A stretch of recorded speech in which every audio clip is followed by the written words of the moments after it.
আদম আলাইহিস সালামকে সৃষ্টি করলেন নিজ হাতে।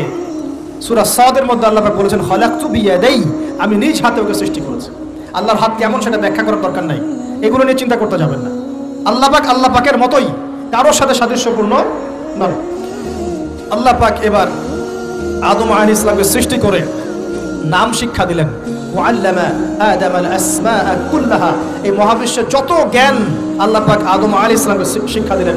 বলেন সুবহানাল্লাহ। এখান থেকে দলিল পেলাম আমাদের পিতা বানর থেকে হয় নাই, আমাদের পিতাকে আল্লাহ পাক সৃষ্টি করেছেন। আমাদের পিতাকে কে সৃষ্টি করেছেন? আল্লাহ রাব্বুল আলামিন। তাও আবার নিজ হাতে, মানে কি? ভালোবাসা দিয়ে, ভালোবেসে, মহব্বতের সাথে। এই খলাকতু বিয়াদাই, আমি নিজ হাতে সৃষ্টি করেছি, এই কথা মানুষ ছাড়া, আদম আলাইহিস সালাম ছাড়া অন্য কারো জন্য আল্লাহ পাক বলেন নাই। অন্য সবার জন্য আল্লাহ পাক বলেছেন ইদা আরাদা শাইআন আইয়াকুল লাহু কুন ফায়াকুন। যখন আল্লাহ পাক কিছু করতে চান খালি বলেন কুন, হও, ফায়াকুন, হয়ে যায়। ওখানে আল্লাহ পাক বলেন নাই সাগর সৃষ্টি করেছে হাত দিয়ে, এই গ্রহ নক্ষত্র সৃষ্টি করেছে আমার হাত দিয়ে। আল্লাহ পাক এমনটা বলেন নাই। আদম আলাইহিস সালামকে আল্লাহ পাক কত মহব্বত করেন, আল্লাহ পাক বলছেন যে আমি তাকে আমার নিজ হাতে সৃষ্টি করেছি। আর আজকে তোমরা শেখাচ্ছ মানুষকে আস্তাগফিরুল্লাহ যে মানুষ বানর থেকে হয়ে যায়। কত বড় কুফরি, কত বড় শিরক, কত বড় লজ্জা। নিজের সম্মান মানুষ নিজেভাবে নষ্ট করতে পারে, নিজের সম্মান নিজে নষ্ট করতে পারে। আমাদেরকে আল্লাহ সৃষ্টি করেছেন আদম আলাইহিস সালাম থেকে। তারপরে যান, শুধু সৃষ্টি করেন নাই, আল্লাহ পাক সমস্ত নাম শিক্ষা দিয়েছেন। নাম মানে এখানে শুধু নাম, মঙ্গল, নেপচুন, প্লুটো এগুলো না। নাম মানে হচ্ছে জ্ঞান। নাম মানে কি? জ্ঞান। একটা এক্সাম্পল দেই, যখন আপনি বাচ্চাকে বলেন যে A for Apple, A for কি? অ্যাপল যে শেখাচ্ছেন, অ্যাপল বলতে কিন্তু সে শুধুমাত্র একটা ওয়ার্ড শিখে না, ও কিন্তু শিখে অ্যাপল মানে একটা এমন কিছু যেটা খেতে হয়। কি করতে হয়? খেতে হয়। যখন আপনি শেখান এ ফর অ্যান্ট, ও বুঝতে পারে অ্যান্ট হচ্ছে একটা সৃষ্টি, এটা চলাচল করে, কালো কালো দেখতে, ও কিন্তু মাথার মধ্যে ওটা ছবি এঁকে নেয়। তো এটা নাম মানে শুধু নাম না, জ্ঞান। আল্লাহ পাক আদম আলাইহিস সালামকে সমস্ত জ্ঞান শিক্ষা দিলেন। আল্লামাল ইনসান মা লাম ইয়ালাম, আল্লাহ বলছেন আমি মানুষকে সেই জ্ঞান শিক্ষা দিয়েছি যা মানুষ জানতো না। মানে আমরা সৃষ্টিগতভাবে জ্ঞানী ছিলাম না, আল্লাহ পাক জ্ঞান শিক্ষা দিয়েছেন। কোন জ্ঞান শিক্ষা দিয়েছেন? যে জ্ঞান ফেরেশতাদেরও ছিল না। বলেন সুবহানাল্লাহ। আল্লাহ পাক জ্ঞান শিক্ষা দিয়ে ফেরেশতাদের সামনে নিয়ে গিয়ে বলছেন তোমরা এই নামগুলো বলো দেখি। ফেরেশতারা বলছেন লা ইলমা লানা ইল্লা মা আল্লামতানা, আল্লাহ আমাদের তো সেই জ্ঞান নাই, যা আপনি শিখিয়েছেন অতটুকুই জানি, এর বেশি জানি না। এবার আল্লাহ পাক বলছেন ইয়া আদম আম্বিহুম বিআসমাইহিম, আদম তুমি সব নাম বলে দাও দেখি। আদম আলাইহিস সালাম সমস্ত নাম ধর করে সব বলে দিলেন। আমাদের পিতা জ্ঞানী ছিলেন না? ছিলেন না। আল্লাহ পাক নিজে তাকে জ্ঞান শিক্ষা দিয়েছে। আর আমরা বলছি মানুষ আস্তাগফিরুল্লাহ অন্য প্রাণী থেকে আসছে। সুবহানাল্লাহ, কত অদূরদর্শী মানুষেরা, কত সুদূর প্রসারী একটা কুফরি মতবাদ। এবার আল্লাহ পাক আদম আলাইহিস সালামকে বলছেন তুমি নাম বলে দাও, তিনি সব নাম বলে দিলেন। এবার গিয়ে আল্লাহ পাক ফেরেশতাদেরকে বলছেন এবার তোমরা একটা কাজ করো। ইয কুলনা লিল মালাইকাতি ইসজুদু লি আদম, তখন আল্লাহ পাক বলছেন যে আমি ফেরেশতাদেরকে বললাম তোমরা সবাই এখন আদমকে সিজদা করো। বলেন সুবহানাল্লাহ। কত সম্মান আমাদের পিতা। মহাবিশ্বে ফেরেশতাদের সামনে আল্লাহ পাক তাকে সিজদা করালেন ফেরেশতাদেরকে দিয়ে। ফাসাজাদু, সবাই সিজদা করলো, ইল্লা ইবলিস। কে সিজদা করলো না? ইবলিস। এখানে একটা বিষয় মনে রাখেন, আমাদের পিতাকে কিসের কারণে সম্মানিত করা হয়েছে? শারীরিক গঠন, চেহারার সৌন্দর্য, টাকা পয়সা, রিজিক, কোনটার কারণে? এইটাই মনে রাখবেন। মুসলিম উম্মাহ যদি আজকে সারা বিশ্বের নেতৃত্ব দিতে চায়, সবাইকে জ্ঞানী হতে হবে, জ্ঞানের বিপ্লব ঘটাতে হবে। বলেন সুবহানাল্লাহ, বলেন আমিন। এই জ্ঞানের বিপ্লব ঘটাতে পারলে ইনশাআল্লাহ মুসলিম উম্মাহ আবার সেই জায়গায় যাবে যেখান থেকে আমরা এসেছি। জ্ঞান ছাড়া আমরা কিচ্ছু করতে পারবো। আর এই জ্ঞান মানে শুধু একমুখী শিক্ষা নয়, জেনারেল শিক্ষা, ইসলামিক শিক্ষা, এই দুটাকে হারমোনিয়াসলি কম্বাইন্ড করতে হবে, করে এমন জ্ঞান অর্জন করতে হবে যে জ্ঞান দিয়ে বিশ্বকে আমরা চ্যালেঞ্জ করতে পারি।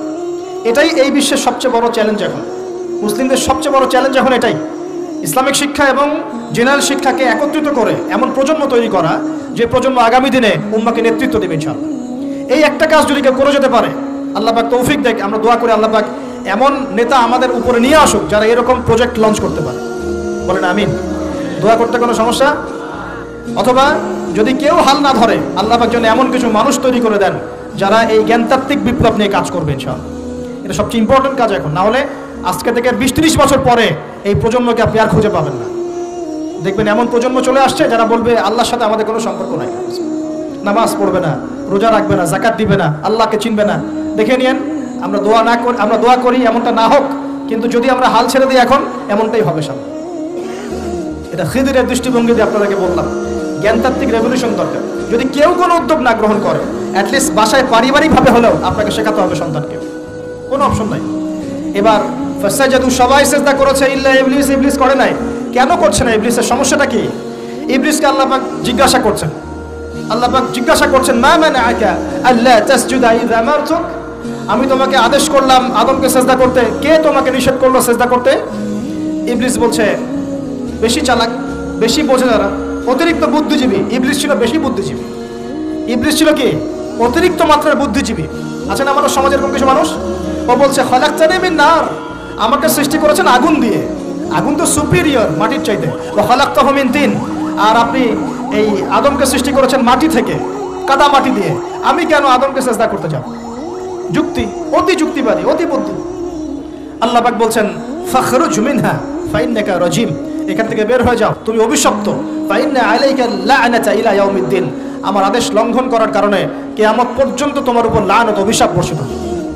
আল্লাহ পাক তাড়িয়ে দিলেন, একদম থ্রোন অ্যাওয়ে। আমরা বলি না আউযু বিল্লাহি মিনাশ শাইতানির রাজিম, রাজিম শব্দের মানে হচ্ছে বিতাড়িত, থ্রোন অ্যাওয়ে, কাস্ট, যাকে অভিশাপ করা হয়েছে। এবার ভালো করে শোনেন প্রিয় ভাই, ইবলিসের এই স্টেটমেন্টগুলো শোনেন।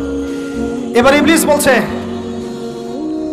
রব্বি আনজিরনি ইলা ইয়াউমি ইউবআসুন, এই স্টেটমেন্টটা ভালো করে শোনেন। ইবলিস বলছে, রব্বি, হে আমার রব। ইবলিস বলছে, রব্বি, হে আমার রব। ইবলিস বলছে, রব্বি, হে আমার রব, আমাকে অবকাশ দিন, আনজিরনি, আমাকে অবকাশ দিন, ইলা ইয়াউমি ইউবআসুন, কিয়ামত দিবস পর্যন্ত। ইবলিস আল্লাহকে বিশ্বাস করে কি করে না? ইবলিস আস্তিক না নাস্তিক বলেন? ইবলিস বলছে, রব্বি, রব্বি মানে কি? হে আমার রব। রব্বি মানে রব না, রব্বি মানে আমার রব। রব্বুন মানে রব, রব্বুহু তার রব, রব্বুহুম তাদের রব, রব্বুকা মানে তোমার রব, রব্বুকুম মানে তোমাদের রব, রব্বি মানে কি? আমার রব, রব্বুনা আমাদের রব। এটা গ্রামার, বুঝতে পারছেন? ইবলিস বলছে, রব্বি মানে কি? হে আমার রব, আনজিরনি, আমাকে অবকাশ দিন, ইলা ইয়াউমি ইউবআসুন, কিয়ামত দিবস পর্যন্ত। ইবলিস আস্তিক না নাস্তিক? তাহলে এখন বলেন তো, আমরা যারা দুনিয়াতে আল্লাহকে অস্বীকার করছি, তারা ইবলিসের চেয়ে বড় না ছোট? দলিল দিলাম তো, নাকি এমনি এমনি বললাম? আচ্ছা, আল্লাহ পাক বলছেন, যাও, ফাইন্নাকা মিনাল মুনজারিন, তোমাকে অবকাশ দেয়া হলো, কারণ কিয়ামত পর্যন্ত সময় আল্লাহর কাছে খুব বেশি কিছু না, একদিনেরও কম, অল্প সময়, একটা সকাল একটা সন্ধ্যার মতো। ঠিক আছে, দিলাম, যাও। এবার ইবলিস চ্যালেঞ্জ করছে, এই চ্যালেঞ্জটা আমাদের সবাইকে মনে রাখতে হবে, সারা জীবন ইবলিসের এই স্টেটমেন্টটা মনে রাখতে হবে। সেটা কি? ইবলিস বলছে, ফাবিমা আগওয়াইতানি, সূরা আরাফ পড়ে দেখবেন। ইবলিস বলছে, ফাবিমা আগওয়াইতানি, আপনি যে আদমের কারণে আমাকে আজকে বের করে দিলেন জান্নাত থেকে, লা আকুদান্না লাহুম সিরাতাকাল মুস্তাকিম, আমি সেই আদমের সরল পথে ওত পেতে বসে থাকবো, চুপটি ঘাপটি মেরে বসে থাকবো, ঘাপটি মেরে ওর জন্য বসে থাকবো। আর সুম্মা লাতিয়ান্না মিন বাইনি আইদিহিম, আমি অবশ্যই তার সামন থেকে আসবো। সুম্মা লাতিয়ান্নাহুম মিন বাইনি আইদিহিম, আমি আদম সন্তানদের সামন থেকে আসবো, সামন থেকে মানে সরাসরি ওয়াসওয়াসা দিব। ওয়া মিন খালফিহিম, পেছন থেকে আসবো মানে পিছন থেকে ওয়াসওয়াসা দিব। ওয়া আন আইমানিহিম, ডান দিক থেকে ওয়াসওয়াসা দিব। ওয়া আন শামাইলিহিম, বাম দিক থেকে আসবো। ওয়া লা তাজিদু আকসারাহুম শাকিরিন, আপনি বেশিরভাগ আদম সন্তানকে শুকরগুজার পাবেন না। ইবলিস ঠিক বলেছে না ভুল বলেছে? বেশিরভাগ মানুষ নামাজ পড়ে না, বেশিরভাগ মানুষ সুদ খায় কি খায় না, বেশিরভাগ মেয়ে এখন বেপরদায় চলে কি চলে না, বেশিরভাগ মানুষ এখন অন্যায় করে কি করে না, বেশিরভাগ মানুষই আল্লাহ থেকে দূরে চলে। ইবলিস কিন্তু ঠিকই বলেছে, ঠিক বলে নাই?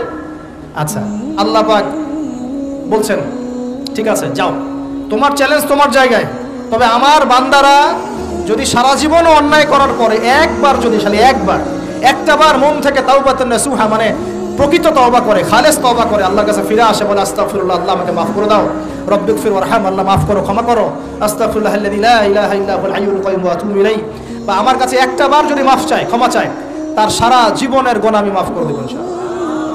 আর কি চাই? ওই যে বললাম না, আমাদেরকে ভালোবেসে আল্লাহ সৃষ্টি করেছেন। এবার ইবলিস চলে গেল, আর আদম আলাইহিস সালামের পাঁজর থেকে আল্লাহ পাক সৃষ্টি করলেন হাওয়া আলাইহিস সালাম। বলে সুবহানাল্লাহ। কারণ সঙ্গিনী ছাড়া আমরা চলতে পারবো না, পারবো? যারা চিরকুমার সঙ্গে নাম লেখাচ্ছ, এগুলো থেকে বের হয়ে আসো। এখন চিরকুমার থাকার টেন্ডেন্সি মানুষের, চিরকুমার থাকতে হবে কেন? সঙ্গীত দরকার আছে কি নাই? আছে। একা একা লাগে, মানুষ একা একা চলতে পারে না। ইব্রাহিম আলাইহিস সালাম একা চলে আসছেন, তার সাথে সারা আলাইহিস সালাম ছিলেন। আমাদের নবীজি যখন একা, তার সাথে খাদিজা রাদিয়াল্লাহু আনহা ছিলেন। ঠিক আছে? ঠিক একইভাবে আদম আলাইহিস সালাম একা একা জান্নাতে। আল্লাহ পাক তার পাঁজর থেকে সৃষ্টি করলেন কাকে? হাওয়া আলাইহিস সালাম। বলে রাখি, হাওয়া আলাইহিস সালাম ছিলেন পৃথিবীর সবচেয়ে সুন্দরী নারীদের একজন। দুজন নারীকে সবচেয়ে সুন্দরী বলা হয়। কয়জন? একজন হাওয়া আলাইহিস সালাম আর একজন ইব্রাহিম আলাইহিস সালামের স্ত্রী সারা আলাইহিস সালাম। মনে থাকবে? এখানে মনে রাখবেন, নিজে যদি পবিত্র থাকেন, নিজের চরিত্রকে পবিত্র রাখেন, ইনশাআল্লাহ আপনি সব দিক থেকে ভালো একজন মেয়ে পাবেন। নিজের চরিত্র ঠিক থাকবে না, জেনা করবেন, 10 ঘাটের পানি খেয়ে আসবেন, দেখবেন যাকে বিয়ে করেছেন ও 15 ঘাটের পানি খেয়ে আসছে। সতর্ক থাকবেন, আল্লাহ পাক হেফাজত করুন বলি আমিন। এবার তারা দুজন জান্নাতে থাকতে লাগলেন। আল্লাহ পাক বলছেন, একটু মনোযোগ দেন, আল্লাহ বলছেন যে তোমরা দুজন জান্নাতে থাকো। ফাকুলা মিনহা রাগাদান হাইসু শি'তুমা, জান্নাতে যা ইচ্ছা তোমরা খাও, কোনো সমস্যা নেই, থাকো খাও। ওয়ালা তাকরাবা হাদিহিশ শাজারা, কিন্তু একটা আদেশ করছি তোমাদেরকে, এই যে গাছটা দেখছো এই গাছের কাছেও যাবে না। শব্দগুলো বোঝার চেষ্টা করো। আল্লাহ পাক বলছেন না যে গাছের ফল খাবে না, আল্লাহ পাক বলছেন গাছের কাছেও যাবে না। ঠিক যেমন আল্লাহ বলছেন ওয়ালা তাকরাবু আমওয়ালাল ইয়াতীম, এতিমের মালের কাছেও যাবে না। আল্লাহ বলছেন না এতিমের মাল খেও না। আল্লাহ বলছেন ওয়ালা তাকরাবু জিনা, জেনার কাছেও যেও না। আল্লাহ কিন্তু বলছেন না জেনা করো না। ঠিক একই ভাষায় আল্লাহ পাক বলছেন ওয়ালা তাকরাবা হাদিহিশ শাজারা, তোমরা দুজন এই গাছের কাছেও যাবে না। That's all. আর কোনো সমস্যা নাই, জান্নাতে থাকো। এবার তারা জান্নাতে থাকতে লাগলেন। থাকতে থাকতে এক পর্যায়ে ইবলিস ওয়াসওয়াসা দেওয়া শুরু করলো। কি ওয়াসওয়াসা দিল যে আমাদের পিতামাতা সেখানে চলে গেলেন? ভাবার বিষয় তো নাকি? কি এমন বললো ইবলিস যে তা আমাদের পিতামাতা রিসিভড হয়ে গেলেন? এই কথাটা আছে সূরা তাহায়। কোন সূরা? সূরা তাহা পড়ে দেখবেন। আল্লাহ পাক বলছেন ইবলিস আমাদের পিতাকে বোঝাচ্ছে, বলছে ইয়া আদম, হে আদম, হাল আদুল্লুকা, আমি কি তোমাকে জানিয়ে দেব, খবর দিব, আলা শাজারাতিল খুলদি ওয়া মুলকিন লা ইয়াবলা, এমন একটা গাছের কথা কি জানিয়ে দিব যেই গাছের কাছে গেলে বা তার ফল খেলে তুমি দুটো জিনিস পাবে, চিরস্থায়িত্ব পাবে, কোনোদিন মরবে না, আর বিশাল ক্ষমতার মালিক হবে। অন্য আয়াতে আসছে যে তোমরা ফেরেশতা হয়ে যাবে। এই দুটো কথা। তাহলে কি প্রলোভন দিল? চিরস্থায়িত্বের প্রলোভন এবং কি অমরত্বের প্রলোভন, অমরত্ব এবং ক্ষমতা। একটু মনোযোগ দেন, এই দুনিয়াতে যারা আল্লাহর পথ থেকে বিচ্যুত হয়ে গেছে বেশিরভাগ এই দুটার ফাঁদে পড়েছে। হয় ক্ষমতার ফাঁদে, না হলে দুনিয়ার এই যে মোহ, অমরত্ব, দুনিয়ার জীবন নিয়ে পড়ে থাকা, এই দুনিয়ার প্রেমেই মানুষ নিজের পথ হারিয়ে ফেলেছে। এই দুটোই হয়েছে। এক পর্যায়ে পিতা মাতা চলে গেলেন, ফল খেয়ে ফেললেন, যদিও বা ফল খাওয়ার কথাটা কোরআনে নাই, কোরআনে আছে তারা গাছের কাছে চলে গেলেন। কি হলো গাছের কাছে যাওয়ার পরে? ফালাম্মা যাকাশ শাজারা, আল্লাহ পাক বলছেন যখন তারা গাছের কাছে চলে গেলেন, ভাই লক্ষ্য করেন, যখন তারা গাছের কাছে চলে গেলেন প্রথম যে ঘটনা ঘটলো, বাদাত লাহুমা সাওআতুহুমা, তাদের যে কাপড় ছিল জান্নাতের কাপড়, গায়ে কাপড়টা ধাপাস করে খুলে পড়ে। এখানে যদি আপনার কাপড়টা খুলে যায় কেমন লাগবে? বা কেউ যদি জোর করে কাপড় আপনার খুলে ফেলে কেমন লাগবে? কেউ যদি 10 জন জোর করে ধরে আপনার কাপড় খুলে দেয় কেমন লাগবে?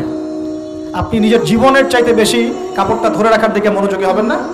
আমাদের পিতা মাতাকে শয়তান জান্নাতে ফেরেশতাদের সামনে নগ্ন করে দিল, কাপড় খুলে পড়ে গেল। তার মানে জান্নাতে আমাদের পিতা মাতাকে নগ্ন করেছে কে? ইবলিস। তাহলে দুনিয়াতে যারা এখন আমাদের গা থেকে কাপড় খুলতে চায়, বেপর্দায় চলতে চায়, পর্দাকে কুপ্রথা বলে, কুসংস্কার বলে, যারা বলে যে অশ্লীলতার বিপ্লব ঘটুক, পোশাকের কোনো বাধা ধরা নিয়ম না থাকুক, সবাই স্বাধীন, যারা নগ্নতা অশ্লীলতার প্রচার প্রসার চায়, যারা মুসলিমদের গা থেকে কাপড় খুলতে চায়, এরা তাহলে কার হয়ে কাজ করছে? যেই কাজ শয়তান করেছে জান্নাতে ওই কাজই তারা করছে এখন জমিনে। কথা কি প্রমাণ করতে পারলাম? প্রথম দুর্ঘটনা কোনটা? প্রথম দুর্ঘটনা এটা নয় যে তারা আল্লাহর হুকুম আহকাম ত্যাগ করেছেন, আল্লাহকে অস্বীকার করেছেন, কুফরি করেছেন, শিরক করেছেন, এগুলো হয়নি প্রথমে। সর্বপ্রথম দুর্ঘটনা হয়েছে গা থেকে কাপড় খুলে পড়ে গেছে, তাও জান্নাতে সবার সামনে। এবার আমাদের পিতামাতার কি অবস্থা চিন্তা করে, লজ্জাস্থান প্রকাশিত হয়ে গেছে। এবার তারা জান্নাতের গাছের পাতা ছিঁড়ে গা এই লজ্জাস্থান ঢাকা শুরু করলেন। এটা সূরা আরাফের মধ্যে আছে। এবার আল্লাহ পাক তাদেরকে বললেন, আলাম আকুল লাকুমা, আমি কি তোমাদের দুজনকে বলি নাই, ইন্নাশ শাইতানা লাকুমা আদুউম মুবিন, শয়তান তোমাদের স্পষ্ট শত্রু, আমি কি তোমাদেরকে বলি নাই? এবার আমাদের পিতামাতা দরদর করে চোখের পানি ফেলে দিয়ে আল্লাহকে বলছেন, রব্বানা যালামনা আনফুসানা ওয়া ইল্লাম তাগফির লানা ওয়া তারহামনা লানাকুনান্না মিনাল খাসিরিন। এই দোয়া করার পর আল্লাহ পাক তাদেরকে মাফ করে দিলেন, বলে সুবহানাল্লাহ। কিন্তু জান্নাতে আর থাকা হলো না, জান্নাতে আর থাকা হলো না।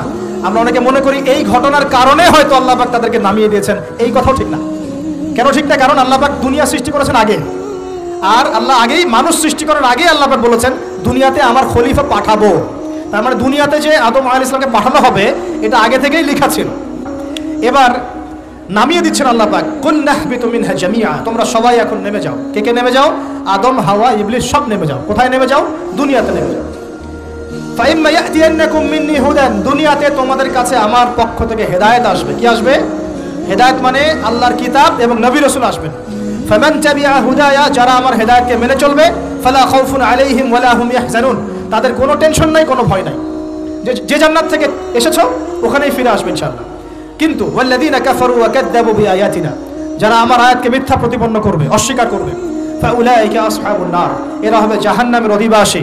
হুম ফিহা খালিদুন, তারা সেখানে ওই শয়তানের সাথে চিরস্থায়ী হবে। এই দর্শনটা কি সহজ না কঠিন? দুনিয়াতে যাচ্ছ যাও, এই দুনিয়ার জীবন চিরস্থায়ী নয়, নির্দিষ্ট টাইম দেওয়া হয়েছে। এখানে মাতাউন ইলাহিন, এখানে নির্দিষ্ট সময়ের জন্য তোমাদেরকে রিজিক দেওয়া হবে, আবাসস্থল দেওয়া হবে, স্ত্রী সন্তান বাড়ি গাড়ি সব দেওয়া হবে। তবে এটা চিরস্থায়ী নয়। এখানে হেদায়েত আসবে, কোরআন সুন্নাহ আসবে, আল্লাহর ওহী আসবে, নবী রাসূল আসবেন। তোমরা যদি এই ওহী মেনে চলো, নবী রাসূলের আনুগত্য করো, আবার সেই জান্নাতে ফিরে আসবে ইনশাআল্লাহ, কোনো টেনশন নাই, কোনো ভয় নাই। কিন্তু যদি এই দুনিয়ার সংক্ষিপ্ত জীবনে শয়তানের তাবেদারি করা শুরু করো, তাহলে শয়তানের সাথেই পরকালে জাহান্নামে থাকতে হবে, জান্নাতে যাওয়া হবে না। এই হলো পরীক্ষা। এবার আমরা দুনিয়াতে নেমে আসলাম, তার মানে আমরা এই দুনিয়ার বাসিন্দা ছিলাম না জান্নাত থেকে আসছি? দুইটা বিষয় একদম স্পষ্ট। আমাদের পিতা হচ্ছেন আদম আলাইহিস সালাম, যিনি বানর ছিলেন না, মানুষ ছিলেন, এক। আর দুই নাম্বার, আমরা এই দুনিয়াতে বিবর্তনবাদের মধ্য দিয়ে আসি নাই, সরাসরি জান্নাত থেকে আসছি। আল্লাহ পাক আদম আলাইহিস সালামকে জান্নাত থেকে দুনিয়াতে পাঠিয়েছে, জান্নাত থেকে সরাসরি দুনিয়াতে পাঠিয়েছে। বরং কোরআন এর উল্টা কথা বলেছে। কি কথা? কোরআন সূরা বাকারায় বলছে একটা জাতি ছিল, তার নাম বনু ইসরাঈল। কি নাম? এই বনু ইসরাঈলের মধ্যে একটা দলকে আল্লাহ পাক বলেছিলেন শনিবারের দিনে মাছ ধরবে না। কি বলেছেন? শনিবারে, এই যে সাগর আছে আপনাদের মনে করেন, এই শনিবারে মাছ ধরবে না। বনু ইসরাঈল বেশি চালাক, অতি চালাক, যারা ওই যে প্যালেস্টাইন দখল করে বসে আছে, ওরা দাবি করে আর কি, আসলে এরা সত্যিকারের বনু ইসরাঈল নয়, এরা ইউরোপিয়ান জিউস, এরা কিন্তু সত্যিকারের বনু ইসরাঈল নয়। এখন এরা অতি চালাক, মাছ ধরে নাই, কিন্তু মাছ ধরার বাদ দিয়ে রাখছে। মাছ আসে, বাদ দিয়ে রাখি, পরে ধরব। এই পাপের কারণে, এই সীমা লঙ্ঘন করার কারণে সূরা বাকারা এবং সূরা আরাফে আল্লাহ পাক বলেছেন ওই মানুষগুলোকে আল্লাহ পাক বানর বানিয়ে দিয়েছে। তাহলে মানুষ থেকে বানর হয়েছে এই দলিল কোরআনে আছে, পড়ে দেখেন। মানুষ থেকে যে বানর হয়েছে এই দলিল কোরআনে আছে, সূরা বাকারায় আছে, সূরা আরাফের মধ্যেও আছে। শনিবারের সীমা লঙ্ঘন করার কারণে এই অপরাধ, এই পরিণতি আল্লাহ পাক কিছু মানুষকে দিয়েছেন। তারা এখনো জীবিত আছে কিনা আমরা জানি না, ওদেরকে আল্লাহ পাক মেরে ফেলেছেন না বেঁচে আছে আমরা এগুলো জানি না, কারণ কোরআন এগুলো নিয়ে কথা বলে নাই, এতটুকু কোরআন বলেছে। তবে এখনো কিন্তু বহু বাইরের মানুষ আকৃতির প্রাণীকে আল্লাহ পাক ভেতর থেকে বানর বানিয়ে দিচ্ছেন না।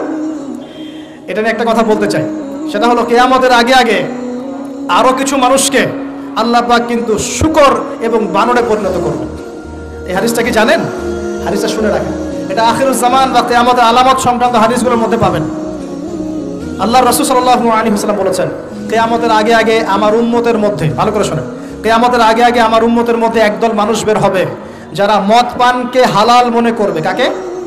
মদ পান করাকে হালাল মনে করবে। যারা বাদ্যযন্ত্র, গায়িকা, নায়িকা এগুলো নিয়ে নর্তকী নাচাবে রাতের বেলা, এগুলোকে হালাল মনে করবে। যারা অশ্লীলতা, বেহায়াপনাকে জায়েজ করে নিবে, ঠিক আছে, এরকম কয়েকটা পাপের কথা বলে নবীজি বলছেন একদিন সকালবেলা আল্লাহ পাক তাদেরকে ঘৃণিত বানরে পরিণত করবে। এটা হবে সামনে, কখন কিভাবে হবে আল্লাহ ভালো জানে। এবার আমি কনসেপ্টে চলে আসি। এই যে পৃথিবীতে নেমে আসলাম, তাহলে আমরা কোত্থেকে আসছি ভাই? আমরা কি পৃথিবীর অধিবাসী ছিলাম? আমরা জান্নাতে ছিলাম, ওখান থেকে আল্লাহ পাক পাঠিয়েছে। এবার পৃথিবীতে এসে আদম আলাইহিস সালামের যুগে খুব একটা দুর্ঘটনা ঘটে নাই, একটা ঘটেছে। কয়টা? একটা। ভাই হাবিলের কুরবানি কবুল হয়, কাবিলের অন্তর্দাহ হয়, জ্বালা হয়। কেন হাবিলেরটা কবুল হবে, কাবিলের কেন হচ্ছে না? এই হিংসার বশবর্তী হয়ে কাবিল হাবিলকে হত্যা করে ফেলে। হত্যা করে লাশটা দাফন করার পদ্ধতিও তার জানা ছিল না। আল্লাহ কাককে পাঠালেন, কাককে দেখে সে শিখল। প্রথম দুর্ঘটনা হচ্ছে হাবিল কাবিলের দুর্ঘটনা। বলে রাখি, আজকেও নিজের ভাইয়ের বেশে বহু কাবিল মুসলিম সমাজের মধ্যে ঘুরে বেড়ায়। নিজের ভাইয়ের লেবাসে, পোশাকে, সুরতেই বহু কাবিল এখনো কিন্তু মুসলিম সমাজে ঘুরে বেড়ায়। তো আমরা কাবিলদেরকে কাবিলের পরিণতি সম্পর্কে সচেতন করতে চাই। হাবিল বলেছিল তুমি যদি আমাকে মারতে আসো আমি তোমাকে মারার জন্য হাত বাড়াবো না। হাবিল জান্নাতে যাবে আর কাবিল জাহান্নামে যাবে। কেন কাবিল জাহান্নামে যাবে? নবীজি বলেছেন পৃথিবীর প্রথম হত্যাকাণ্ড সংগঠিত করেছে কাবিল। এই কারণে পৃথিবীতে যত খুন হবে সমস্ত খুনের পাপের একটা অংশ কাবিলের আমল নামায় যোগ করা হবে। বলেন নাউজুবিল্লাহ। একটা কথা মনে রাখবেন, সদকায়ে জারিয়া যেমন আছে, গুনাহে জারিয়াও আছে। একটা মদের দোকান দিয়েছেন, যত মানুষ মদ খাচ্ছে সমস্ত গুনার একটা অংশ আপনার কাঁধে আসছে। সিনেমা হল করেছেন, মানুষ সারাদিন নেকটা ছবি দেখে, নগ্ন ছবি দেখে, যত মানুষ এখানে পাপ করবে সমস্ত পাপের একটা অংশ আপনার কাঁধে যাবে। আবার একটা মাদ্রাসা করেছেন, যত মানুষ এখানে দ্বীনি ইলম শিখবে এই নেকির একটা অংশ আপনি পাবেন ইনশাআল্লাহ। মরে গেলেও কবরে পাবেন ইনশাআল্লাহ। আল্লাহ পাক আমাদের সবাইকে সদকায়ে জারিয়া করার তৌফিক দেয়। গুনাহে জারিয়া থেকে বাঁচিয়ে রাখুন, খুব খেয়াল রাখবেন। আল্লাহ পাক আমাদের হেফাজত করুন বলি আমিন। এবার ওই যুগ শেষ, নূহ আলাইহিস সালামের যুগ। এই যুগে আল্লাহর একই সুন্নাত। নূহ আলাইহিস সালাম 950 বছর দাওয়াত দিলেন, 40টা বা 80টা পরিবার ইসলাম কবুল করেছে, বাকিরা করে নাই। যারা করে নাই আল্লাহ পাক তাদেরকে ডুবিয়ে মারলেন, যারা করেছে আল্লাহ পাক উদ্ধার করলেন। সোজা কথা। আজকে সারা পৃথিবীতে যত মানুষ আমরা বেঁচে আছি না, আমরা কোনো না কোনোভাবে ওই 80 পরিবারের সদস্য। আমরা ভাই ভাই, আমরা ওই ফ্যামিলি, 80 ফ্যামিলির অন্তর্ভুক্ত। কিরকম করে? নূহ আলাইহিস সালামের 4 সন্তান ছিল। কয় সন্তান? এক সন্তানের নাম হচ্ছে হাম। কি নাম? হাম। হাম ছিল একটু কালো বর্ণের। হামকে দিয়ে আফ্রিকার কন্টিনেন্টে যত মানুষ দেখছেন ব্ল্যাক স্কিনের, কালো স্কিন, এরা সবাই হামের বংশধর। মজা না বিষয়টা? মানুষের অস্তিত্ব পৃথিবীতে, ইতিহাস, এগুলো খুব ইন্টারেস্টিং টপিক। ইতিহাস পড়তে থাকলে আপনি ডুবে যাবেন। কত কিছু বিশ্ব হয়েছে আর কত কিছু হবে সামনে, সুবহানাল্লাহ। তখন আপনার অস্তিত্ব জানান দিবে যে আমি কত ক্ষুদ্র, মহাবিশ্ব কত বড়, আল্লাহ কত বড়, কত সময় চলে গেছে আর আমি এই সময় কি করছি। এক ভাইয়ের নাম শাম। এই শামকে কেন্দ্র করে এই আরবের যে মানুষগুলো আছে, আরব, অ্যারাবিয়ান, এরা শামের বংশধর। আরেক ভাইয়ের নাম ইয়াফাস। কি নাম? ইয়াফাস। ইয়াফাসের বংশধর হচ্ছে পশ্চিমারা, মানে রোমক যারা, তারা। আরেক ভাইয়ের নাম ছিল কেনান। কি নাম? কেনান। এ ঈমান নিয়ে আসে নাই, ওই যে প্লাবনে ডুবে মরে গেছে। মরে যাওয়ার পরে আদম আলাইহিস সালাম বলেছিল আল্লাহ আমার পরিবারের অন্তর্ভুক্তকে মাফ করে দাও। আল্লাহ বলেছেন লাইসা মিন আহলিক, সে তোমার পরিবারের কেউ না। নবীর সন্তান হওয়ার পরেও ঈমান না আনার কারণে সে জাহান্নামে গেছে। আর আমরা আর কি এমন মানুষ, অমুক আলেমের সন্তান, অমুক বক্তার সন্তান, হ্যাঁ, অমুক পীরের নওয়াবজাদা, অমুক তমুক, এইসব বড়াই করে লাভ নাই। আমল, আকীদা, ঈমান যদি ঠিক না থাকে আমাদের বংশ পরিচয় আমাদেরকে বাঁচাতে পারবে, আমাদের দেশ, জাতীয়তাবাদ, বর্ণ বাঁচাতে পারবে না। যার যার কবরে তাকে তাকে যেতে হবে। নিজের আমল নিয়ে ফিকির করেন, নিজের কবর নিয়ে ফিকির করেন, অন্যের দিকে চোখ দেওয়া বন্ধ করেন, আগে নিজের কবরের ফিকির করেন। আল্লাহ পাক সবাইকে তৌফিক এনায়েত করুন বলিয়া। যারা বুদ্ধিমান তারা নিজেকে নিয়ে ব্যস্ত থাকে, যারা অহংকারী, উদ্ধত, এরা মানুষের পিছনে পড়ে থাকে। আল্লাহ পাক আমাদের সবাইকে নিজের চেহারা আয়নায় দেখার তৌফিক দান করুন। হ্যাঁ প্রিয় ভাইরা, নূহ আলাইহিস সালামের যুগ চলে গেল। 950 বছর দাওয়াত দেওয়ার পরে এই পরিণতি হয়েছে। এরপরে আসছে ইব্রাহিম আলাইহিস সালামের সময়। আল্লাহ পাক তাকে উদ্ধার করেছেন, অগ্নি পরীক্ষা থেকে বাঁচিয়েছেন, নমরুদকে আল্লাহ পাক ধ্বংস করেছেন। আল্লাহ পাক এরপরে এনেছেন আদ জাতির হুদ আলাইহিস সালাম এবং তার অনুসারীদেরকে আল্লাহ পাক বাঁচিয়েছেন, বাকিদেরকে ধ্বংস করে দিয়েছেন ঝড় দিয়ে, বায়ু প্রবাহ দিয়ে। সামুদ জাতি এসেছে, সামুদ জাতিকে আল্লাহ পাক ধ্বংস করেছেন বজ্রপাত দিয়ে, বিদ্যুৎ দিয়ে। আর সালেহ আলাইহিস সালাম এবং তার অনুসারীদেরকে বাঁচিয়ে দিয়েছেন। ফেরাউনের যুগ এসেছে, আল্লাহ পাক মূসা আলাইহিস সালাম এবং বনু ইসরাঈলকে বাঁচিয়েছেন, ফেরাউনকে ডুবিয়ে মেরেছেন লোহিত সাগরে। ঈসা আলাইহিস সালামের যুগ আসছে, একই সুন্নাত। ঈসা আলাইহিস সালামকে আল্লাহ পাক শুধু রক্ষাই করেন নাই, নিজের কাছে উঠিয়ে নিয়েছেন। সুবহানাল্লাহ। তিনি আবারও আসবেন পৃথিবীতে ইনশাআল্লাহ। যতদিন না তিনি আসছেন এবং এই পৃথিবীতে 40 বছর রাজত্ব না করছেন, কিয়ামত হবে না ইনশাআল্লাহ। যতদিন পর্যন্ত ঈসা আলাইহিস সালাম আবার ব্যাক না করছেন এবং এই জেরুজালেম থেকে সারা বিশ্বে খিলাফা কায়েম না করছেন, 40 বছর শাসন না চালাচ্ছেন, কিয়ামতও হবে না ইনশাআল্লাহ। এটা সামনে অপেক্ষা করছে।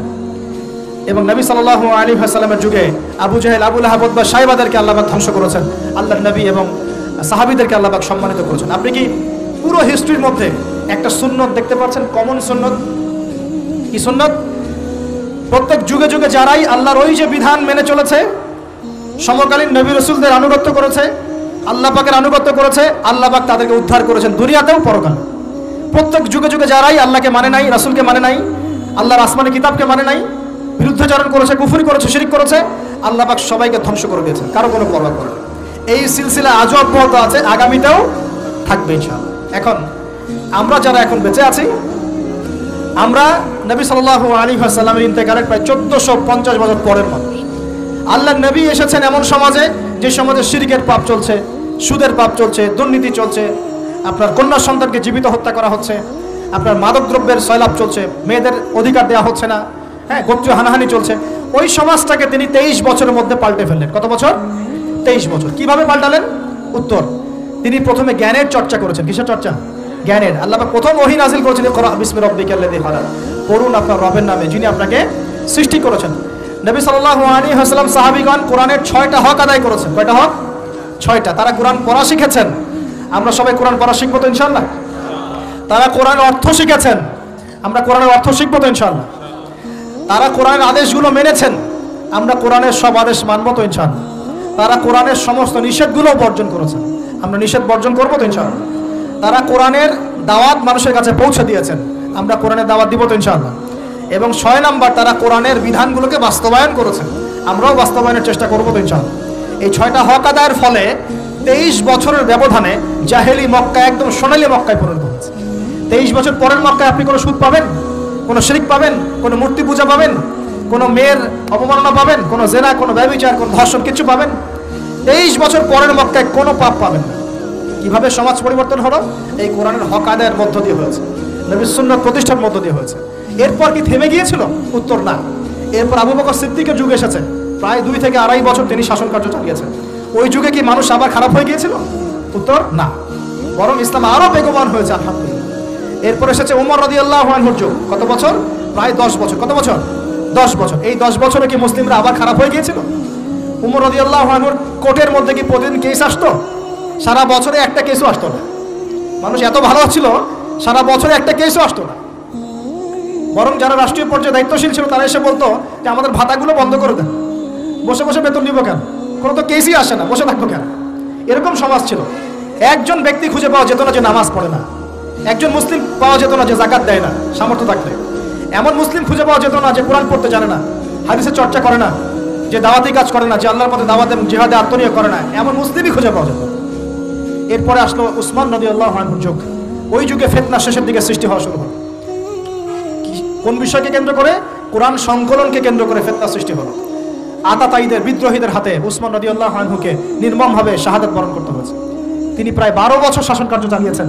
ইসলাম আরো এগিয়ে গেছে। এরপর এসেছে আলী রাদিয়াল্লাহু আনহুর যুগ। আলী রাদিয়াল্লাহু আনহুর খেলাফতে ওই উসমান রাদিয়াল্লাহু আনহুর ঘটনাকে কেন্দ্র করে, হত্যাকাণ্ডকে কেন্দ্র করে মুয়াবিয়া রাদিয়াল্লাহু আনহু এবং আলী রাদিয়াল্লাহু আনহুর মাঝখানে একটা ব্যাটল, একটা যুদ্ধ হয়ে গেছে। এর নাম হলো সিফফিনের যুদ্ধ। কিসের যুদ্ধ? সিফফিন।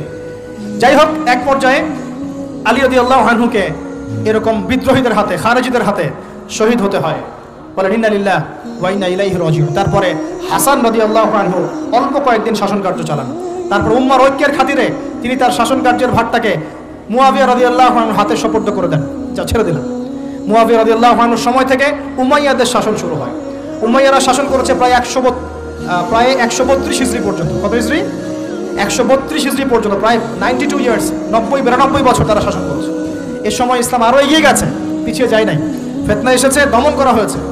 মুসলিমরা বীর দর্পে বিশ্বের বুকে শাসন কার্য চালিয়েছে। এরপর এসেছে আব্বাসীয়দের খেলাফত। জাব নদীর যুদ্ধে উমাইয়াদের পরাজয়ের পরে আব্বাসীয়রা ক্ষমতায় আসে। তারাও ইসলামকে এগিয়ে নেওয়ার চেষ্টা করছিল, ইসলাম এগিয়ে যাচ্ছিল, জ্ঞান বিজ্ঞানের প্রসার হচ্ছিল। আলহামদুলিল্লাহ, ইসলাম পিছিয়ে যায় নাই, মুসলিমরা পিছিয়ে যায় নাই। সারা বিশ্বে দাপটের সাথে আমরা চলেছি। তারপর আস্তে আস্তে ওই আব্বাসীয়দের পতন শুরু হলো। কাদের হাতে? এই তাতারিদের হাতে, মঙ্গোলিয়ানদের হাতে। মাত্র 40 দিনের ব্যবধানে পুরো বাগদাদের মধ্যে প্রায় 20 থেকে 25 লক্ষ মানুষকে হত্যা করা হয়েছে। বাইতুল হিকমা ধ্বংস করে দেওয়া হয়েছে, লাইব্রেরি ধ্বংস করে দেওয়া হয়েছে, বইপত্রকে নদীতে ফেলে দেওয়া হয়েছে। তারা ছিল উগ্র জাতি। মঙ্গোলিয়ানদের নাম শোনেন নাই? হালাকু খান নাম শুনেছেন? চেঙ্গিস খান, হালাকু খান নাম শোনেন নাই? ওদের হাতে মুসলিমদের ব্যাপক দমন পীড়ন সহ্য করতে হচ্ছে। এভাবে যুগে যুগে তারপর ক্রুসেডাররা আসছে। ক্রুসেড, 1, 2, 3টা ক্রুসেড হচ্ছে। আস্তে আস্তে উসমানীয়দের রাইজিং হয়েছে, ফাতেমি খেলাফত এসেছে, মামলুকদের শাসন এসেছে। এদিকে মুঘলরা শাসন করেছে, কর্ডোবার দিকে আব্দুর রহমান তারা শাসন করেছে। মানে এক কথায় সারা বিশ্বে মুসলিম শাসন ছিল। অটোমান এম্পায়ার 1923 এই সময়ের দিকে, 1914 থেকে 1923 এই সময় পর্যন্ত অটোমান এম্পায়াররাই বিশ্বে ছিল। তারপরে মুসলিমরা আস্তে আস্তে রাষ্ট্র ভাগ করে ফেলেছে। প্রত্যেক রাষ্ট্র টুকরা টুকরা হয়ে গেছে, ইউনিটি নষ্ট হয়ে গেছে, রাষ্ট্রের ভিতরে বিভিন্ন ফাসাদ তৈরি করে দেওয়া হয়েছে, মুসলিমদের ঐক্য ভেঙে গেছে, ইকোনমি দুর্বল হচ্ছে। সব মিলিয়ে আজকে মুসলিমদের আজকে এই অবস্থা হচ্ছে। আমাদের এখন যুবকরা চিনে না আল্লাহকে, নামাজ পড়তে মানুষ খুঁজে পাওয়া যাচ্ছে না, যাকাত দেওয়ার মানুষ পাওয়া যায় না। রমজান মাসে পার্ট টাইম রোজা রাখে, পার্ট টাইম তারাবি পড়ে, পার্ট টাইম জুমায় আসে, পার্ট টাইম ঈদে নামাজ পড়ে, প্রজন্ম আস্তে আস্তে এই জায়গায় চলে আসছে, আল্লাহকে চিনে না, রাসূলকে চিনে না, ইসলামের হিস্ট্রি জানে না, আমাদের শেকড় জানে না। এমনি এমনি হয়নি, লাস্ট 100 বছরে এই জায়গায় আমরা আসছি। লাস্ট 100 বছরের হিস্ট্রি ভালো করে পড়ে দেখবেন, বলার সময় নাই এখানে। লাস্ট 100 বছরের হিস্ট্রি পড়ে দেখবেন যে জায়গায় আমরা ছিলাম সেখান থেকে একদম তলানিতে নেমে চলে আসছি। এখন প্রশ্ন হচ্ছে, এই অবস্থায় কি চিরস্থায়ী থাকবো, নাকি এখান থেকে আমরা সামনে যাব? সামনে যে এমনি এমনি যাওয়া হবে না এটা নিশ্চিত। সামনে যাওয়ার জন্য কিছু কাজ এবং ক্রাইটেরিয়া মেনটেন করতে হবে। আমরা জানি এরপরে আসবে ইমামুল মাহদির শাসন, তারপরে আসবে নবী ঈসা আলাইহিস সালামের শাসন, তারপরে দাজ্জালকে মেরে ফেলা হবে। আর দাজ্জালকে মেরে ফেলার আগে দাজ্জাল তার অনুসারীদেরকে নিয়ে বিশ্ব শাসন করবে 40 বছর। সরি 40 বছর না, 40 দিন। 40 দিন। প্রথম দিন হবে 1 বছরের সমান, দ্বিতীয় দিন হচ্ছে 1 মাস, তৃতীয় দিন 1 সপ্তাহের সমান। তারপরের দিনগুলো আমাদের দিনের মতোই। এরপর ঈসা আলাইহিস সালামের আগমনের মধ্য দিয়ে তার ধ্বংস হবে। এরপর ইয়াজুজ আর মাজুজ বের হবে। ইয়াজুজ আর মাজুজ খুব হিংস্র হবে, তাদেরকে হত্যা করার ক্ষমতা মুসলিমদের থাকবে না। মুসলিমরা তুর পাহাড়ে আশ্রয় নেবে, আল্লাহ পাকের গজবে তাদের ঘাড়ের মধ্যে একটা ভাইরাস জন্ম নেবে, এতে তারা মারা যাবে। বড় বড় নখরওয়ালা প্রাণী আল্লাহ পাঠাবেন, পাখি, এরা এসে এদেরকে উঠিয়ে উঠিয়ে কোনো জায়গায় ফেলে দিবে, মহাবিশ্বের কোনো এক জায়গায় এনে ফেলে দিবে। তারপর আল্লাহ পাক বৃষ্টি বর্ষণ করবেন, প্রচুর বৃষ্টি বর্ষিত হবে এবং বিশ্বের এই জমিনটা উর্বর হবে। তখন একটা ডালিম দেখেছেন, ডালিম, একটা ডালিম একটা পরিবার খাবে, একটা ডালিমের খোসার মধ্যে একটা পরিবার আশ্রয় নিতে পারবে, এত বড় বড় ফসল হবে। 40 বছর ঈসা আলাইহিস সালাম এই বিশ্বকে শাসন করবেন ন্যায়ের ভিত্তিতে, আদালতের ভিত্তিতে। ঘাটে মহিষে 1 ঘাটে পানি খাবে, বাঘে মহিষে 1 ঘাটে পানি খাবে, কেউ কারোর উপর জুলুম করবে না। এরপর তার বিয়ে শাদী হবে, সন্তান হবে এবং তার ইন্তেকালও হবে স্বাভাবিকভাবে, এবং তাকে দাফন করা হবে নবী মুহাম্মদ সাল্লাল্লাহু আলাইহি ওয়াসাল্লামের কবরের পাশে, রওজার পাশে। এরপরে মানুষ আবার খারাপ হওয়া শুরু করবে, এতটা খারাপ হবে যে মানুষ রাস্তার মোড়ে মোড়ে জেনা ব্যভিচারে লিপ্ত হবে, না কুকুর শিয়ালের মতো। এই অবস্থায় পশ্চিম দিক থেকে সূর্য উঠবে এবং ব্যবসায়ী ব্যবসা করতে বসেছে, কাপড় খুলেছে, এই কাপড় গুটিয়ে নেওয়ার আগে কিয়ামত হয়ে যাবে। একজন ব্যক্তি পানির বোতল খুলেছে, পানি মুখে দেওয়ার আগেই কিয়ামত হয়ে যাবে। একজন ব্যক্তি বাসা থেকে বের হয়েছে, বাসায় ফেরত যাওয়ার আগে কিয়ামত হয়ে যাবে। উটকে পানি পান করানোর আগে কিয়ামত হয়ে যাবে। ওই সময় তওবার দরজা বন্ধ হয়ে যাবে। এই ইসরাফিল আলাইহিস সালাম সিংহায় ফুঁক দিয়ে দিবেন, মহাবিশ্ব ধ্বংস হয়ে যাবে। আল্লাহ পাক দ্বিতীয় ফুৎকারের মধ্য দিয়ে আবার সবাইকে উঠাবেন এবং এই দুনিয়ার জীবনে আমরা যে কাজগুলো করেছি এর হিসাব আমাদেরকে দিতে হবে। সেদিন যদি আমরা আল্লাহর কাছে প্রত্যেকটা কাজের হিসাব দিতে পারি, কোরআন সুন্নাহর উপর থাকতে পারি, আল্লাহর বিধিবিধান মেনে চলতে পারি, এই কারাগারের জীবনে আল্লাহর বিধান মেনে চলতে পারি, ইনশাআল্লাহ যে জান্নাত থেকে আসছি আবার সেখানে ফিরে যাবো ইনশাআল্লাহ। আর যদি ওই দিন আমরা হিসাব দিতে ব্যর্থ হই, আল্লাহ না করুক, তাহলে ওই ইবলিসের সাথে, তার অনুসারীদের সাথে আমাদের সবাইকে জাহান্নামে থাকতে হবে বলে মনে হয়। এভাবে হিস্ট্রি শুরু হয়েছে, হিস্ট্রি শেষ হবে। এই দুনিয়া চিরস্থায়ী হবে না, আর আমাদের অবস্থা এমন থাকবে না। এখন শেষ কথা হচ্ছে, এই অবস্থা থেকে উত্তরণের জন্য আমাদের কি করণীয় হচ্ছে? উত্তর, আমাদের প্রথম দরকার জ্ঞান চর্চা। কি দরকার ভাই? জ্ঞান চর্চা, প্রচুর জ্ঞান চর্চা প্রয়োজন। জ্ঞান নাই কিছুই করতে পারবো না। দ্বিতীয় কাজ হলো আমাদের সবার দরকার জানা অনুযায়ী আমল করা। জানা অনুযায়ী আমল করা, যে যত বেশি জানি আমল করার চেষ্টা করি, আল্লাহ পাক তৌফিক দান করুন। এরপর দরকার আদর্শ পরিবার গড়ে তোলা। পারিবারিক আদর্শ সুন্দর হলে পরে সমাজটা সুন্দর হবে ইনশাআল্লাহ। আল্লাহ পাক আমাদের সবাইকে আদর্শ পরিবার গড়ার তৌফিক দান করুন। দিনদার মেয়েকে বিয়ে করবেন, দিনদার ছেলেকে বিয়ে করবেন, অল্পে তুষ্ট থাকবেন, পরিবারের বিষয়ে সবর করবেন এবং সন্ততিদেরকে মানুষ করে যাওয়ার চেষ্টা করবেন। এরপর দরকার আমাদের হালাল রিজিক। সবাই যদি হালাল রিজিকে সন্তুষ্ট থাকি, সমাজের মধ্য থেকে অন্যায় এমনি অটোমেটিক কমে যাবে ইনশাআল্লাহ। প্রত্যেকটা কাজ করার আগে চিন্তা করব কিভাবে করলে হালাল হবে, কিভাবে করলে হারাম হবে। এরপর দরকার নবী সাল্লাল্লাহু আলাইহি ওয়াসাল্লামের সুন্নাহ মাফিক জীবন গড়া। 24 ঘন্টার দিন রাতে যে কাজগুলো আছে, এই কাজগুলোকে নবীর সুন্নাত অনুযায়ী করার চেষ্টা করব। আল্লাহ পাক তৌফিক দান করুন বলি আমি। আরও দরকার আমর বিল মারুফের কাজ করা, মানে সৎ কাজে আদেশ করা। আমাদের সবাইকেই দাওয়াতি কাজ করতে হবে। একজন দুজন করবে, বাকিরা করবে না এমন নয়, সবাইকেই পার্ট টাইম হলেও দাওয়াতি কাজ করতে হবে। নামাজ আপনি পড়ছেন, নামাজের দাওয়াত দেন। আপনি যাকাত দিচ্ছেন, যাকাতের দাওয়াত দেন। আপনি রমজান মাসে রোজা রাখছেন, অন্য ভাইকেও রোজা রাখতে উৎসাহিত করেন। আপনি সুদ খাচ্ছেন না, অন্য ভাইকেও নিষেধ করেন, ভাই আপনিও খায়েন। আমি যা করি সেটা আপনি অবশ্যই প্রচার করবেন, আপনি যা করেন সেটা আপনি প্রচার করবেন, যা করেন না সেটা বলতে যাওয়ার দরকার নেই। তবে হ্যাঁ, আমলের কথা আপনি বলতেই পারেন। যদি আপনি তাহাজ্জুদ নিয়মিত পড়তে নাও পারেন, মানুষকে আপনি বলতে পারবেন তাহাজ্জুদ নামাজ পড়েন, তাহাজ্জুদ নামাজ পড়তে পড়া ভালো। ইনশাআল্লাহ আস্তে আস্তে আপনি নিজেও আমল করার চেষ্টা করবেন। আল্লাহ পাক তৌফিক দান করুন। আমর বিল মারুফ, সৎ কাজে আদেশ করতে হবে। আরেকটা হচ্ছে অসৎ কাজে নিষেধ করতে হবে। সৎ কাজে শুধু আদেশ করলেই হয় না, অসৎ কাজেও কি করতে হয়? নিষেধ করতে হয়। মনে রাখবেন, শুধু সৎ কাজে আদেশ করলেই জীবনেও কোনোদিন আপনার উপর কোনো বালা মুসিবত বিপদ আপদ গালি তহমত আসবে না। যখন আপনি সৎ কাজে আদেশের সাথে সাথে অসৎ কাজেও নিষেধ করা শুরু করবেন, তখন চতুর্দিক থেকে আপনার উপরে বাধা আসা শুরু হবে। এটাই সুন্নাত। তবে এটা নবীর সুন্নাত। আল্লাহ পাক বলছেন, কুনতুম খায়রা উম্মাহ উখরিজাত লিন-নাস তা'মুরুনা বিল মা'রুফ ওয়া তানহাউনা 'আনিল মুনকার ওয়া তু'মিনুনা বিল্লাহ।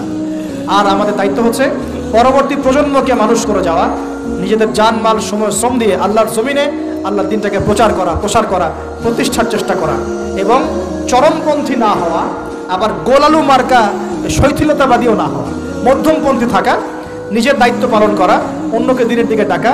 আমাদের ঊর্ধ্বতন কর্তৃপক্ষ যারা থাকবে সবার সামনে ইসলামটাকে যুগোপযোগীভাবে সত্য মিথ্যাকে স্পষ্ট করে দিয়ে উপস্থাপন করা।